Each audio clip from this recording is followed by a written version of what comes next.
Yes, ఇప్పుడు పిలిచేద్దాం our cult blockbuster director our birthday boy Sai Rajesh గారిని సాదరంగా వేదిక మీదకి ఆహ్వానం. హ్యాపీ బర్త్డే రాజేష్ గారు. థ్యాంక్స్ అండి. నాకు లేదు సార్, కల్ట్ బ్లాక్ బస్టర్ అనగానే ఎస్కేన్ వస్తున్నాడు అనుకున్నారు వాళ్ళు. ఒక ప్రొడ్యూసర్కి బ్లాక్ బస్టర్ ఇచ్చేది ఓన్లీ డైరెక్టర్ డార్లింగ్. అదే సినిమా అందరికీ నీ స్పీచ్లకి డిమాండ్ ఎక్కువ ఉంది. అందుకే ఇక్కడ ప్రస్తుతం వాసు గారు చాలా కర్కోటకంగా ఈరోజు నా పుట్టినరోజు అన్నా పర్లేదు 2 గంటలు వచ్చిపో అని చెప్పారు. ఇది మా సినిమా, అంటే ఇంకా నాకు కావాల్సిన నాకు చాలా ఇష్టమైన ఆత్మీయులైన అందరి సినిమా ఇది. ఆగస్ట్ 15 రిలీజ్ అవబోతుంది. నితిన్ గారు ఎక్కడ కనిపిస్తున్నారు? Okay, yeah, hi sir, welcome. చాలా బాగా నచ్చారు మీరు నాకు. బాయ్ నెక్స్ట్ డోర్ కుమ్మేసేయండి, all the best sir. And Bhanu, మా కో ప్రొడ్యూసర్ భాను నాకు చాలా రోజుల నుంచి చాలా close friend. All the best Bhanu గారు.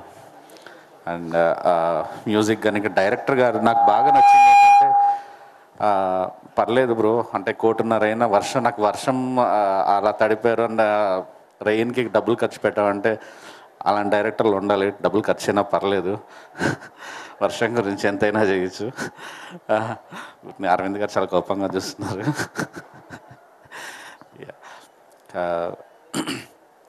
వాసు గారి గురించి చెప్పాలి యాక్చువల్లీ. అంటే అరవింద్ గారు కానీ, వాసు గారు కానీ, విద్యా గారు కానీ, ఒక టైంలో గీతా ఆర్ట్స్, J2 అంటే పెద్ద సినిమాలు అలా వచ్చేవి. ఈరోజు గీతా ఆర్ట్స్ కాంపౌండ్ కొత్త బ్లడ్కి వాళ్ళు ఎంకరేజ్ చేస్తున్నారు. మాలాంటి వాళ్ళందరికీ ఈరోజు గీతా ఆర్ట్స్ గేట్ లోపలికి ఎంట్రీ దొరికిందంటే అదొక అరవింద్ గారు తీసుకున్న ఒక గొప్ప డెసిషన్. సో అందుకే ఆయన మేము పక్కన నిలబడుకోగలుగుతున్నాం, దగ్గరగా చూడగలుగుతున్నాం, తక్కువ బడ్జెట్లో మంచి మంచి సినిమాలు తీయగలుగుతున్నాం. దానికి ఒక వాసు గారిని ఆయన ఎంకరేజ్ చేసి వాసు గారి ఇద్దరు మా అందరినీ ఎంకరేజ్ చేయడానికి మాలాంటి వాళ్ళకి చాలా హెల్ప్ అవుతుంది. ముందు అరవింద్ గారికి థ్యాంక్స్ చెప్పుకుంటున్నాను సార్, ఇంత పెద్ద బ్యానర్ని కొత్త డైరెక్టర్స్కి దగ్గరగా చేర్చినందుకు. అండ్ వాసు గారు చిన్న సినిమా అంటే చిన్న సినిమా అని కాదు, ఆయన ప్రతిరోజు ప్రతి క్షణం సినిమా గురించి ఆలోచిస్తారు, సినిమా గురించే ఇది ఉంటారు. ఫస్ట్ ఈ జనరేషన్కి దగ్గరగా ఉంటారన్నమాట. అంటే నాకు మీకు ఎగ్జాంపుల్ చెప్పాలంటే, బేబీ సినిమా నేను మొత్తం అంతా రాసుకున్న తర్వాత ఒక ఒపీనియన్ కోసం, ఏంటి టూ హార్డ్గా ఏమైనా రాశానా ఒక ఒపీనియన్ కోసం అని చెప్పి వాసు గారికి కథ చెప్పాను. క్లైమాక్స్ అంతా అయింది, వీడిని పోలీస్ స్టేషన్లో నుంచి ఇంటికి వెళ్తాడు కదా, కొన్ని పోలీస్ స్టేషన్లో చంపేద్దాం వీడిని ఎన్కౌంటర్లో అని అడిగారు.